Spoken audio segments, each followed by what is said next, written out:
bienvenue sur notre chaîne. Nous vous souhaitons la bienvenue dans notre pays. Dans cette vidéo, nous vous informons sur ce que vous devriez voir et faire lorsque vous voyagez le long de la côte de Helgeland, dans le comté de Nordland. La côte du Helgeland s'étend entre Trøndelag au sud et Salten au nord. Le littoral traverse le cercle polaire arctique. Ici, vous pouvez également vivre de nombreuses expériences, à la fois en mer et sur terre. Ici, vous pouvez explorer des fjords profonds, de hautes montagnes, des glaciers glacés, des églises médiévales historiques et toute une gamme de communautés insulaires passionnantes. La côte a une longue et riche histoire, et ces îles ont été parmi les premières à être colonisées, après la dernière période glaciaire. Depuis lors, les gens ont laissé derrière eux de nombreux vestiges culturels. Entre autres choses, plusieurs riches champs de gravures sur roche, de grands tumulus funéraires, de vieilles églises, des phallus, d'anciennes cours, et d'autres lieux de rassemblement. La route que vous suivez le long de la côte du Helgeland s'appelle Fylkesvei 17, ou Kistriksveien. C'est l'une des routes touristiques nationales du pays, et là où elle s'étend entre Steinkjer et Bodø avec ses 433 km, c'est aussi certainement la plus longue. 6 itinéraires de ferry interrompent le voyage sur des routes étroites. 1. Le chapeau carré. La côte du Helgeland compte de nombreuses montagnes spéciales, mais Torghatten est peut-être l'une des plus spéciales d'entre elles. La montagne elle-même peut ressembler à un chapeau de paille, et traverse directement un trou de 160 mètres de long et de 35 mètres de haut. La légende du Helgelandsfellen raconte que Torghatten a eu son trou, lorsque le cavalier en chagrin a tiré une flèche sur Løkkamia, qui se trouve sur la merveilleuse île de Løkka, lorsqu'elle s'est enfuie de lui. Le roi de Smafjellé a vu cela, et pour aider Løkkamia, il a jeté son chapeau au milieu d'eux. La flèche a frappé le chapeau, et a fait le trou, et quand le soleil s'est levé, ils ont tous été transformés en pierre, et peuvent être vus le long de la côte à ce jour. Torghatten est situé à environ 12 km au sud de Brønnøysund, le long de la route départementale 54, et est accessible en voiture et à vélo. Il est possible de louer un vélo à l'office de tourisme de la ville. Il faut environ 25 à 30 minutes pour monter de vieilles marches en pierre, jusqu'au trou lui-même. 2. La glace noire. Juste au sud de Glomfjord, vous trouverez Svartisen, le deuxième plus grand glacier de Norvège, qui couvre une superficie d'environ 370 mètres carrés. Malgré son nom, la glace est loin d'être noire, mais le nom vient de la couleur bleu foncé, que la vieille glace a tendance à prendre. Il y a plusieurs endroits à utiliser comme point de départ, pour une visite à Svartisen. Le plus courant est de visiter le glacier Angabrine, facilement visible depuis Fylkesvei 17 par le Hollandsfjorden. À Hollandsvika, il y a un grand parking à l'embarcadère, où vous pouvez être transporté à travers le fjord. De là, il est DNV. 3 km de long à marcher sur un chemin de terre, pour atteindre le glacier, mais après seulement 1 km, vous atteignez le magnifique Angabrevatnet. Ici, vous trouverez également Brestua, où l'on sert de la nourriture et des boissons en été. De là, vous pouvez soit faire une randonnée glaciaire organisée, jusqu'à Svartisen, soit monter jusqu'à la cabane de Takemen, qui est la deuxième cabane touristique la plus haute de Norvège. Le bateau à travers le Hollandsfjord circule du 24 mai au 1er septembre, et le trajet dure 10 minutes. 3. TRNA. TRNA est situé à peu près au milieu du cercle polaire arctique, et est considéré comme le plus ancien village de pêcheurs du pays. Les gens vivent ici depuis 9000 ans, et ont survécu en pêchant, et en attrapant des animaux marins. L'archipel se compose de plus de 500 îles différentes, mais les deux plus célèbres d'entre elles sont Usi et Sana. Vous arrivez à Pla Usi avec le hors-bord, et c'est là que vivent la plupart des gens de la mer. Sur Sana, il y a beaucoup de belles plages, et quelques plages isolées. Ici, vous pouvez escalader le puissant Trønstaven, ou traverser le tunnel dans l'obscurité, jusqu'à Gompen, qui offre également de superbes vues. Au niveau du sol, il y a aussi l'impressionnante dalle de l'église, une grande cathédrale troglodyte naturelle, où certaines des plus anciennes traces de peuplement de l'île ont été trouvées. TRNA est idéal à combiner avec une excursion sur l'île aux oiseaux de Lovin, où le bateau rapide fait également escale.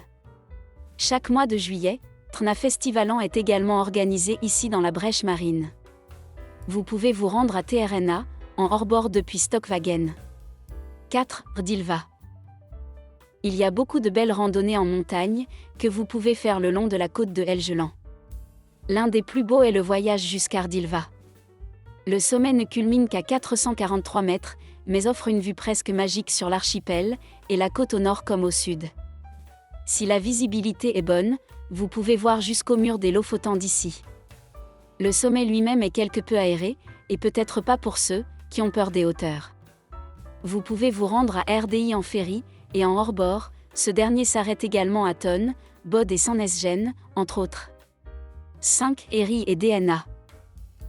Juste à l'ouest de Sandnesgen se trouvent les îles de Eri et DNA, qui sont maintenant reliées entre elles par le pont d'Eakviksund. L'archipel se compose d'un total de 5814 petites et grandes îles, en d'autres termes, a beaucoup à offrir. Parfait pour explorer en kayak ou en bateau privé. Mais Eri et DNA peuvent également être explorés à vélo ou en voiture. Eri est relativement plat, tandis que DNA est plus vallonné et peut, entre autres, proposer une excursion en montagne, jusqu'à la montagne caractéristique d'Namanan à 858 mètres d'altitude. Les deux îles sont de belles plages presque alignées, la plupart avec de belles vues sur le continent, et les Seven Sisters. Les deux îles ont également chacune leur propre église médiévale en pierre, et constituent ainsi deux des trois anciennes églises de la côte de Helgeland. Alstahaug, le troisième, se trouve de l'autre côté du détroit sur le continent. L'église de DNA est très spéciale, car elle a été construite comme une église privée pour Dnesgrden, et possède un mausolée associé pour la famille de la ferme. Comme le reste de la côte du Helgeland, Eri et DNA regorgent de sites historiques. À Glin, sur l'île de DNA, il y a un grand cimetière, où vous pouvez voir, entre autres, le plus grand phallus en pierre d'Europe du Nord, debout sur l'un des plus grands tumulus de Norvège. Vous pouvez vous rendre à Eri en ferry depuis Alstahaug, ou à DNA en ferry, depuis le centre de Sandnesgen. 6. Alstahaug. Le long de Kistriksveien au sud de Sandnesgen, et au pied de la chaîne de montagnes les Sept Sœurs se trouve Alstahaug. La ferme du même nom est habitée depuis l'âge du fer, et l'église d'Alstahaug a été construite sur le même site au XIIIe siècle. Le prêtre-poète Peter Dass, né à Helgeland, y travailla de 1689 à 1707. Peter Dass a écrit plusieurs poèmes, hymnes et chansons.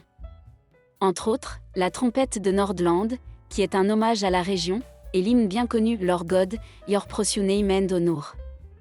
En 2007, le musée Peter Dass a emménagé dans un nouveau bâtiment, sur le site d'Alstahaug.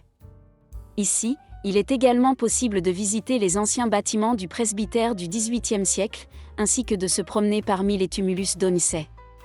Si vous souhaitez faire une excursion en montagne, le point de départ de l'excursion est une, ou plusieurs des sept sœurs de cette région. 7. Myken. Myken est la plus éloignée des îles du Helgeland, à 32 km du continent. Environ 40 îlots, et les récifs composent l'archipel. Le bâtiment est situé sur Surya, tandis que le phare est séparé des maisons, et se dresse sur Juttia. Jusqu'à il y a environ 70 ans, environ 150 personnes vivaient sur Myken. Ils vivaient tous de la pêche, et la réception du poisson était au cœur du village, et de leur vie. Le poisson était facilement accessible, depuis la grande mer qui entoure l'archipel de tous côtés, et le port était sûr. Le village de pêcheurs était une halte naturelle pour les plaisanciers en route vers, et depuis les Lofoten, et pendant la saison, plusieurs centaines de pêcheurs venaient visiter et louer des cabanes à Myken. Cependant, tout a pris une tournure dramatique dans les années 80. Après quelques décennies de déclin de la pêche, où de nombreuses familles se sont déplacées vers le continent, une longue série d'accidents a frappé le petit village de pêcheurs. Plusieurs habitants de l'archipel ont perdu la vie en mer, et la vie de ceux qui sont restés a été bouleversée. L'école était fermée, le magasin fermé, et la grande expulsion était un fait. Beaucoup pensaient que l'histoire séculaire de Myken était terminée. Heureusement, certains fanatiques ont veillé à ce que Myken ait fait revivre de nombreuses vieilles maisons. À Myken, vous trouverez désormais une boutique, un bureau de poste, un musée, une galerie d'art du verre, une distillerie de whisky, le restaurant Brukebor au Bar et quelques options d'hébergement, y compris à l'extérieur du phare. Le plus spécial d'entre eux est probablement Myken Bed and Breakfast, Bed and Soup, où vous pouvez passer la nuit dans une caravane, à l'intérieur. Un conseil est de visiter le magasin local, ouvert tous les jours de 14h à 16h, et de saluer les sympathiques habitants qui s'y rassemblent pour boire du café et manger des gaufres. Vous arrivez à Myken en hors-bord depuis Bod ou Sandnessjøen, jusqu'à Tonn, puis changez pour un hors-bord local jusqu'à Myken. 8. Mosjøen. Mosjøen est la plus ancienne ville du Helgeland, et le long de l'historique Sjgata, vous trouverez un certain nombre de belles vieilles maisons en bois, des hangars à bateaux, et des jetées du XIXe siècle. Mosjøen était à peine un endroit sur la carte avant 1866, mais il a ensuite explosé. La grande scierie Angelsbrücke a été créée, apportant avec elle de la main-d'œuvre et des impulsions de toute l'Europe. Après la Seconde Guerre mondiale, cependant, les conditions du Klondike n'étaient plus qu'un lointain souvenir, et bon nombre des vieilles maisons étaient délabrées et restaient comme des coquilles vides. Lorsque les années 70 sont arrivées, la proposition est venue de démolir tout le quartier. Heureusement, il y a eu de grandes protestations, de la part de nombreux habitants de la ville, et au lieu de démolir Sjgata, les vieilles maisons ont été restaurées et transformées en une partie vivante du centre-ville. Aujourd'hui, les vieilles maisons abritent un certain nombre de galeries, de musées et de cafés. Il y a même un vieil antiquariat avec des milliers de vieux livres et une ancienne station Shell classée de 1933. Il est incroyablement agréable de descendre le vieux Sjgata un beau jour d'été, ou un jour avant Noël quand la neige recouvre le sol, et les décorations de Noël sont accrochées. Mosjøen est situé au centre et fonctionne également comme un centre de communication dans le Helgeland. C'est donc un endroit agréable pour commencer ou terminer votre voyage dans la région. Si vous voulez un endroit spécial pour passer la nuit, vous avez l'option au Fruogan Hotel. C'est le plus ancien hôtel du nord de la Norvège, et son histoire remonte au XVIIIe siècle. 9. Sandnessjøen. Sandnessjøen est une ville et un centre administratif de la municipalité d'Alstahaug, dans le comté de Nordland. Sandnessjøen a reçu des privilèges commerciaux spéciaux à la fin du XVIIe siècle et a reçu le statut de ville en 1999. La ville est une plaque tournante du transport pour la région de Helgeland, ainsi qu'un centre commercial et d'affaires pour la région. Sandnessjøen est située sur l'île d'Alsta, juste à l'ouest de la chaîne de montagnes The Seven Sisters. La chaîne de montagnes se compose de 7 sommets, sur la moitié sud-est de l'île. La région est populaire auprès des randonneurs et offre des vues panoramiques sur les environs. Tous les sommets peuvent être escaladés, avec des sentiers balisés, et sur chaque sommet il y a un carnet, où les visiteurs peuvent écrire leur nom. Après avoir visité tous les sommets, les randonneurs peuvent contacter l'association touristique locale, qui leur délivrera un certificat attestant de leur réussite. Il n'y a pas de limite de temps pour gravir tous les sommets. Le record de la visite la plus rapide de tous les sommets est inférieur à 4 heures. Comment explorer la côte du Helgeland de la meilleure façon possible ? La façon la plus pratique et la plus agréable d'explorer la côte du Helgeland est en bateau. Hurtigruten fait escale à Sandnessjøen, Brønnøysund, Nesna et RNES. Il existe également un bateau express quotidien entre Bod et Sandnessjøen, avec de nombreux arrêts en cours de route. Il existe également d'innombrables petits bateaux à moteur et ferries qui relient les différentes îles entre elles et avec le continent. Le train le long du Nordlandsbanen entre Trondheim et Bod s'arrête, entre autres, à Mo i Rana et Mosjøen. De là, il y a de bonnes liaisons de bus vers la côte. Sandnessjøen et Brønnøysund ont également des aéroports, d'où vous pouvez prendre l'avion depuis Bod et Trondheim, avec Widerøe. Widerøe propose également des vols directs entre Oslo et Sandnessjøen, et Bergen et Brønnøysund. La voiture est également un bon moyen de transport pour explorer la côte du Helgeland. Surtout si vous avez un vélo, avec vous que vous pouvez emporter sur les îles, tandis que la voiture est laissée sur le continent.